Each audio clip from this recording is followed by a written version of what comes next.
সম্প্রতি সব সদস্য রাষ্ট্রকে পাঠানো এক চিঠিতে গুতেরেসে বলেন, আর্থিক বিধি সংস্কার অথবা নির্ধারিত চাঁদা সময়মতো পরিশোধ এই দুয়ের একটিতে সম্মত না হলে জাতিসংঘ কার্যত আর্থিকভাবে অচল হয়ে পড়বে। চিঠিতে তিনি সদস্য দেশগুলোকে দ্রুত তাদের বার্ষিক চাঁদা পরিশোধের আহ্বান জানান।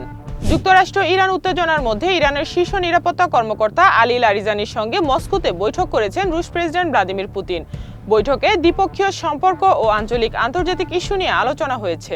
মিয়ানমারের সামরিক বাহিনী সমর্থিত রাজনৈতিক দল union solidarity and development party দেশটির 3 ধাপে অনুষ্ঠিত সাধারণ নির্বাচনে বিপুল জয় পেয়েছে। দেশটির রাষ্ট্রীয় গণমাধ্যমের বরাতে জানানো হয়েছে, গৃহযুদ্ধ ও কঠোর দমনপীড়নের মধ্যে এই ভোট গ্রহণ সম্পন্ন হয়েছে। তহবিল আইন প্রণয়ন সংক্রান্ত জটিলতার কারণে মাত্র 3 মাসের ব্যবধানে দ্বিতীয়বারের মতো শাটডাউনে পড়েছে যুক্তরাষ্ট্রের ফেডারেল সরকার। এর আগে গত অক্টোবরে একবার সরকারি কার্যক্রম আংশিকভাবে বন্ধ হয়ে গিয়েছিল।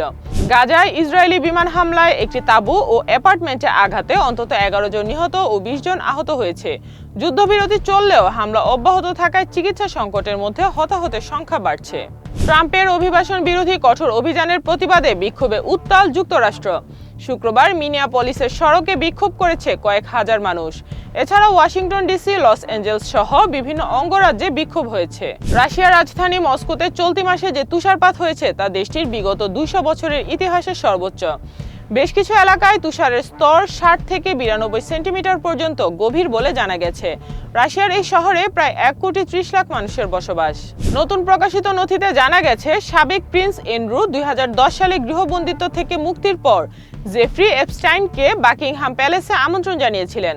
এপস্টাইনের সাথে সম্পর্কের অভিযোগে পরে এন্ড্রু তার সব রাজকীয় উপাধি হারান। ট্রাম্পের অনুরোধে রাশিয়া 1 সপ্তাহের জন্য কিয়েভে হামলা বন্ধ রাখতে সম্মত হয়েছে, যা আগামী রোববার পর্যন্ত কার্যকর থাকবে। তীব্র শৈত্যপ্রবাহ ও সম্ভাব্য মানবিক সংকট এড়াতেই এই সাময়িক বিরতি বলে জানিয়েছে ক্রেমলিন। কঙ্গোতে কোলটান খনি ধসে 200 জনেরও বেশি মানুষ নিহত হয়েছেন, যাদের মধ্যে খনি শ্রমিক, শিশু ও বাজারে কাজ করা নারীরাও রয়েছেন। এ সময় কিছু লোককে সময়মতো উদ্ধার করা হয়েছে, তবে গুরুতর আহত প্রায় 20 জন ব্যক্তিকে স্বাস্থ্যকেন্দ্রে চিকিৎসা দেওয়া হচ্ছে।